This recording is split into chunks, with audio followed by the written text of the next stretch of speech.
एक बार की बात है, एक संत महापुरुष श्री जगन्नाथ जी के समक्ष कथा कह रहे थे। कथा इतनी मधुर, रसपूर्ण और भाव विभोर थी कि बड़ी संख्या में श्रद्धालु एकत्र हो गए। स्वयं महाप्रभु श्री जगन्नाथ जी भी कथा सुनने हेतु उपस्थित थे। कथा चल ही रही थी कि तभी एक भक्त एक भाव विभोर कीर्तनिया श्री नाम संकीर्तन करता हुआ वहां पहुंचा। वह भक्त हृदय से उछलता कूदता, नाचता गाता हुआ आ रहा था। वह न तो यह देख रहा था कि उसके पांव कहां पड़ रहे हैं, न यह कि वह किसके बीच से गुजर रहा है। वह तो केवल नाम, भाव और प्रेम में लीन था। कथा का गंभीर प्रसंग चल रहा था। कुछ श्रोताओं को उसकी आवाज खटक गई। उन्होंने उसे डांटते हुए बाहर कर दिया। अरे बाहर जा, तू कथा सुनने नहीं दे रहा।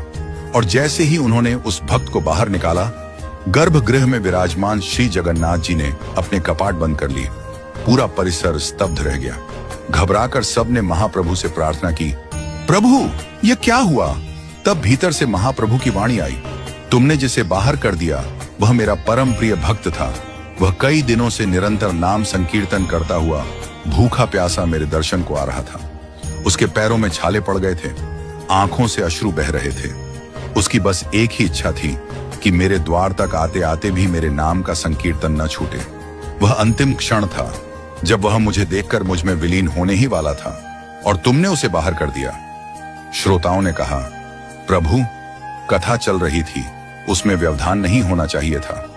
तब महाप्रभु बोले, कथा तुम मुझे ही सुना रहे थे ना, तो कथा बाहर जाकर करो। मैं यहाँ केवल कीर्तन सुनना चाहता हूँ। कथा जहाँ होती है मैं वहां उपस्थित हो जाता हूँ, पर यहाँ कौन किस भाव से आया है ये मैं भली भांति जानता हूँ। इसलिए किसी को रोकने, भगाने या स्थान देने का अधिकार तुम्हें नहीं है।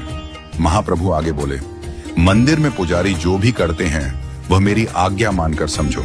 वह अगर किसी को डांटे, किसी से पैसे मांगे, तो सोचो मैं तुम्हारा अनहितकारी धन निकलवा रहा हूँ। तीर्थ में यदि कोई तुमसे पैसे मांगे तो समझो ठाकुर जी तुम्हें कुछ त्यागने का अवसर दे रहे हैं। ऐसे धन का त्याग तुरंत कर दो। वह धन जो तुम्हारे अहंकार, मोह या पाप में वृद्धि करे, उससे मुक्ति पाना ही श्रेयस्कर है। और तभी से एक परंपरा बनी, कथा गर्भगृह से बाहर होगी। मंदिरों में केवल कीर्तन होगा, क्योंकि ठाकुर जी को कथा नहीं, भाव युक्त कीर्तन प्रिय है। महाप्रभु सदा भुजाएं पसारे खड़े रहते हैं, जैसे कीर्तन की मुद्रा में। उनका मन कीर्तन में ही रमण करता है। शास्त्रों में वर्णन है, जो भाव में डूबकर कीर्तन करता है वह स्वयं को पवित्र करता है और पूरे विश्व को भी। आप सोचते होंगे कि महाप्रभु स्वयं कीर्तन में नाचते हैं, पर सच ये है कि जब हम हरे कृष्ण कहते हैं तो ठाकुर जी हमारा नाम लेते हैं।